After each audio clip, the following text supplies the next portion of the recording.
Assalamualaikum warahmatullahi wabarakatuh. Bismillahirrahmanirrahim. Alhamdulillahirrabbilalamin. Wabihi nasta'in wa ala umuri dunya waddin. Wassalatu wassalamu ala asrofil anbiya'i wal mursalin wa ala alihi wa sahbihi ajmain amma ba'du.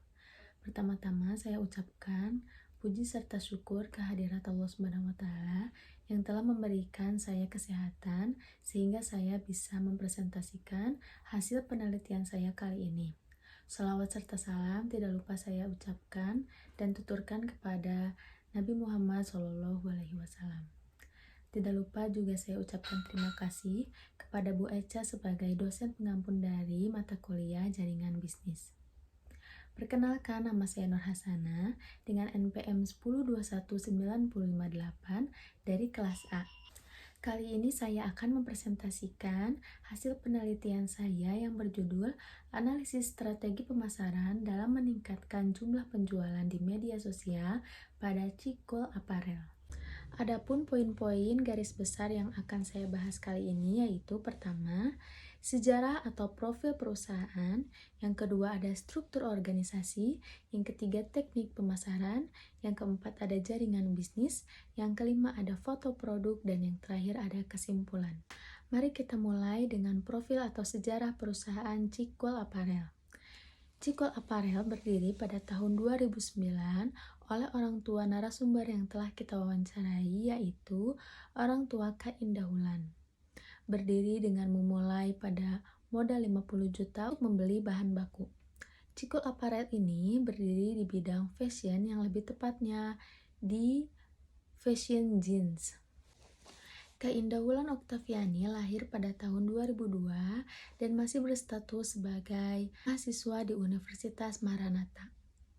Beliau juga berperan besar untuk menyebarluaskan jaringan bisnis dan membesarkan brandnya di dunia online.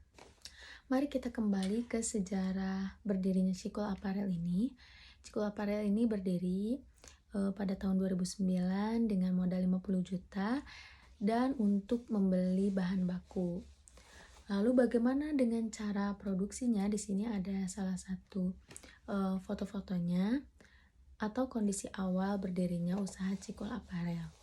Dengan modal 50 juta, kedua orang tua Kak Indah membeli bahan bakunya, yaitu bahan baku kain jeans. Untuk konveksi, produksi, dan lain-lain, beliau menggunakan maklun konveksi kepada rekan dan kerabat keluarga dari Kak Indah. Di balik itu, usaha fashion ini ternyata sudah turun-temurun dari kakek Kak Indah Wulan ini. Dan juga orang tua Kak Indah belajar dari keluarga yang lainnya yang sudah berdiri lebih dulu atau membuka usaha lebih dulu di bidang fashion ini. Sehingga ketika membuka usaha ini, kedua orang tua Kak Indah Wulan lebih memilih maklun konveksi kepada keluarga Kak Indah Wulan. Setelah mendapatkan hasil produksi, baru membuka toko offline di Andir atau di Pasar Andir. Setelah beberapa tahun berdiri, kini Cikul Apparel memiliki pabrik washing bahan sendiri dan juga konveksi sendiri.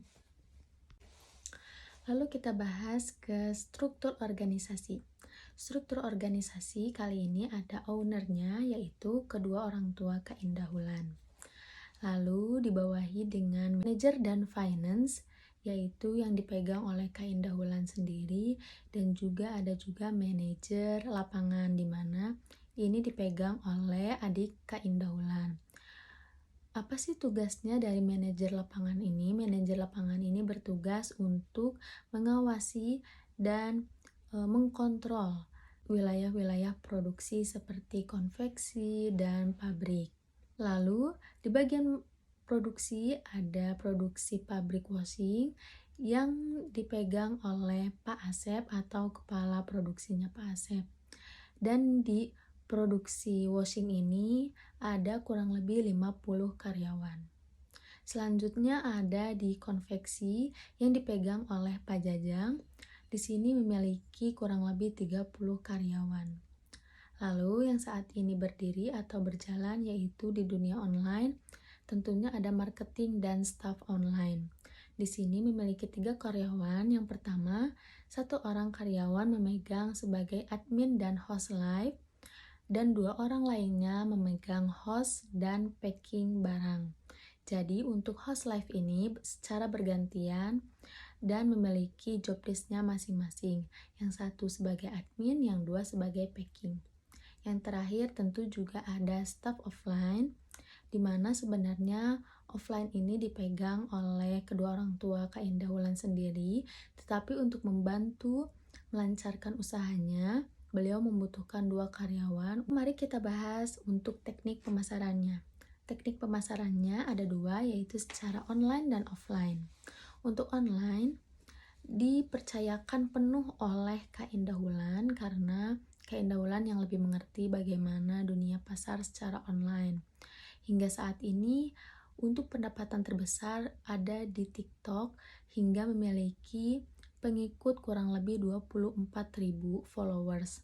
Dan untuk di Shopee atau e-commerce Shopee itu ada di 1,3 ribu pengikut, dan untuk di Instagram sebagai konten atau foto-foto produk itu kurang lebih ada 475 followers.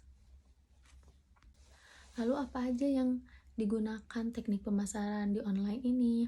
Mereka ini memiliki 3 cara yang menarik menurut saya. Yang pertama yaitu mereka selalu membagi-bagikan uang atau logam mulia yang mereka sebut sebagai bakar uang, karena menurut mereka itu sebagai salah satu cara menarik perhatian customer. Nah, untuk gimana sih sistemnya untuk bakar uang ini? Sistemnya yaitu bagi 5 orang pertama yang belanja di hari itu juga. Jadi misalnya ketika live berlangsung, 5 orang pertama yang check out itu akan mendapatkan hadiah uang atau gift logam mulia yang sudah disiapkan gitu. Nah, yang kedua ada celana gratis, di mana celana gratis ini diadakan ketika memang ada stok lebih atau memang ada produk-produk atau artikel yang sudah lama. Nah, itu dimanfaatkan untuk dibagi-bagikan kepada customer, dan itu juga menjadi salah satu minat bagi customer, karena kapan lagi gitu kita membeli produk tapi malah diberi celana gratis juga gitu. Nah, itu untuk menarik perhatian juga. Lalu yang terakhir, untuk membuat konten, di mana mereka juga yang saya lihat konten-konten mereka sangat menarik, dan konten-konten TikTok mereka selalu FYP. Rata-rata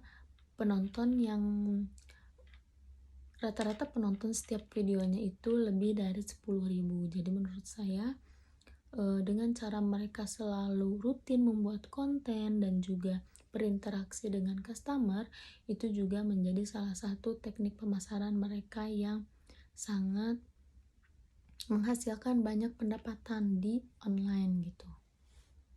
Lalu bagaimana dengan offline? Offline ini berdiri sudah lama. Di awal berdirinya ada usaha ini, yaitu ada di Pasar Andir, yang sebenarnya ini dipegang oleh kedua orang tua Kak Indah.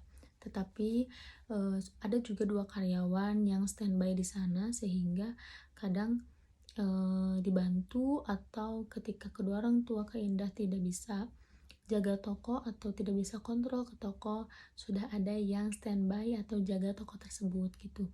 Dan menurut saya, setelah saya juga beberapa kali datang ke sana dulu, itu sebenarnya lumayan rame gitu ya, sangat rame, karena mereka itu target pasarnya kalau di offline itu bapak-bapak atau ibu-ibu yang suka ambil reseller. Jadi mereka suka jual kembali gitu, karena mereka jual harga grosir, karena mereka juga produksi sendiri, jadi harga terjangkau dan bahannya juga tidak diragukan lagi gitu. Nah, untuk offline juga sebenarnya bisa digunakan ketika customer-customer online ingin melihat langsung produk-produk yang digunakan. Bisa datang ke office-nya. Untuk office-nya ada di Melong Cimahi. atau juga bisa datang ke toko offline-nya, yaitu ada di Pasar Andir gitu. Nah, biasanya untuk di Pasar Andir itu bagi customer-customer yang sudah lama atau yang sudah rutin membeli gitu. Nah, biasanya mereka menjual kembali begitu. Lalu yang tak kalah penting itu ada target penjualan. Setelah saya wawancara kemarin dengan Kak Indah, ternyata mereka tidak ada target penjualan secara spesifikasi atau secara nominal gitu.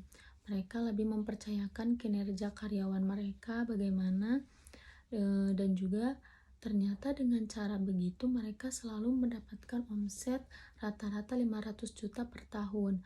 Itu karena mungkin cara mereka memberikan kepercayaan kepada karyawan dan juga karyawannya juga memegang kepercayaan itu, jadi mereka saling bekerja sama bagaimana caranya omset penjualan itu tinggi dan memberikan kualitas yang terbaik gitu.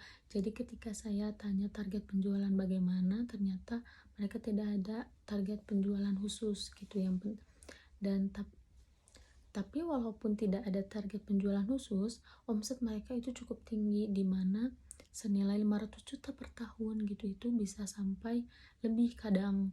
Jika kayak sekarang misalnya mau bulan Ramadan, mau lebaran nih, itu target itu pasti penjualan meningkat di online ataupun di offline. Apalagi di offline itu Pasar Andir kan kalau lebaran tuh rame ya, jadi itu pasti lebih tinggi lagi. Dan memang rata-rata penjualan itu biasanya untuk akhir-akhir ini itu lebih besar di online, karena akhir-akhir ini kan ada pandemi COVID, dimana mereka juga lebih gencar untuk berjualan di online, sehingga 2 tahun belakang itu pendapatan terbesar itu ada di online sebesar 65%, 35%-nya offline. Jika sebelum COVID itu memang penjualan terbesar atau pendapatan terbesar itu ada di offline, bisa sampai 80% di offline gitu. Tapi mungkin sekarang serba online, serba mobile, serba instan, mereka customer itu inginnya instan secara online, jadi mulailah penjualan di pendapatan di online semakin naik gitu. Lalu ada juga jaringan bisnis. Nah, jaringan bisnis ini karena usaha ini juga turun-temurun dan juga banyak kerabat-kerabat keluarga Indah yang memiliki usaha yang sama atau yang sejenis. Jadi salah satu jaringan bisnis yang mereka lakoni yaitu kepada keluarga yang memiliki usaha yang sama. Mereka tidak sebagai pesaing. Yang mereka lakukan biasanya mereka saling tukar ide atau inovasi untuk membuat produk-produk baru. Lalu juga yang tak kalah penting, mereka menjalin hubungan dengan supplier. Nah, supplier ini mereka lebih ke bahan baku kain, karena kain yang mereka gunakan impor dari Amerika dan setiap artikel produk itu memiliki bahan yang berbeda. Jadi mereka sangat memegang erat hubungan baik dengan supplier karena agar menghasilkan produk dan kualitas bahan yang sangat tinggi atau yang sangat baik gitu. Di sini juga ada beberapa foto produk yang mereka jual. Rata-rata mereka menjual produk-produk celana jeans washing gitu, dimana yang saat ini sangat hype gitu. Lalu apa sih keunggulan mereka dan perbedaan mereka dengan kompetitor? Tentunya dimulai dari bahan. Bahan yang mereka gunakan yaitu bahan impor dari Amerika yang tentu bahannya sangat lembut dan tidak kaku gitu. Nah, cara bersaing mereka itu mereka selalu melihat kekurangan dari kompetitor. Misalnya kompetitor memiliki bahan yang kasar atau kaku.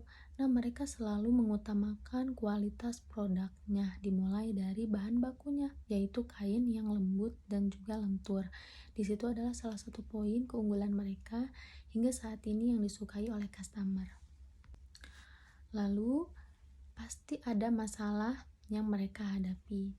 Nah, karena bahannya itu impor dari Amerika dan setiap artikel produk memiliki bahan yang berbeda-beda, masalah yang sering mereka hadapi yaitu miskomunikasi ketika membeli bahan. Misalnya artikel A memiliki bahan A, tetapi ketika dipesan datangnya bahan B. Nah, itu sering terjadi untuk mereka gitu. Mungkin bahannya bisa digunakan, tetapi mereka kan butuhnya untuk bahan A ini gitu. Nah, solusi yang mereka sedang jalani dan juga membuat masalah ini berkurang sekarang itu mereka selalu membeli bahan itu per tahap, atau misalnya kekurangan ketika pengen membeli bahan A itu dikumpulin dulu, nggak langsung beli gitu. Misalnya kekurangan bahan 2 roll, nah tapi ada kemungkinan nanti akan beli lagi. Nah, itu dikumpulin dulu mungkin 1 bulan, baru pesan satu model atau satu bahan yang sama gitu dalam 1 bulan itu. Misalnya bahan A dalam 1 bulan itu, karena sebelumnya mereka selalu membeli bahan-bahan beberapa jenis gitu. Nah, itu mungkin yang membuat faktor adanya miskomunikasi atau terjadinya kesalahan ketika mempersiapkan bahan.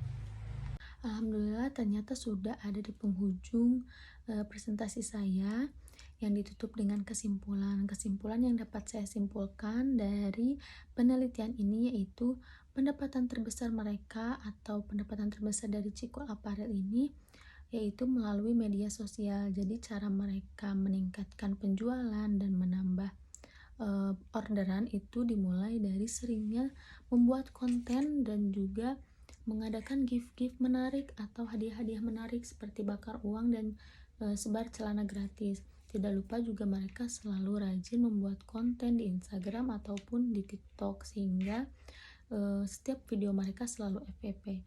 Dan juga tidak lupa mereka selalu rutin live karena itu membuat mereka jadi sering FYP juga gitu. Lalu juga selalu mengembangkan inovasi-inovasi untuk menciptakan produk-produk yang baru. Mereka selalu menerima saran dan masukan dari customer. Jadi ketika customer memiliki ide untuk membuat produk celana seperti ini, misalnya seperti model A, mereka selalu terbuka dengan ide-ide customer itu gitu. Dan tidak kemungkinan jika model itu ternyata banyak peminatnya, itu pasti dibuatkan gitu. Lalu yang saya simpulkan juga cara mendapatkan kualitas produk yang bagus, yang berkualitas juga mereka sangat menjalin hubungan erat dengan karyawan, dengan supplier, dengan keluarga. Tentunya memiliki hubungan yang baik, lingkungan yang baik, dan juga saling percaya, saling bekerja sama. Menurut saya itu salah satu faktor terciptanya produk yang berkualitas gitu. Karena kemarin yang dikatakan oleh Kak Indah itu seperti itu, saling percaya, saling menjaga hubungan yang baik itu sangat berpengaruh untuk menciptakan suatu produk yang berkualitas. Alhamdulillah ternyata sudah selesai juga presentasi dari saya tutup. Wassalamualaikum warahmatullahi wabarakatuh.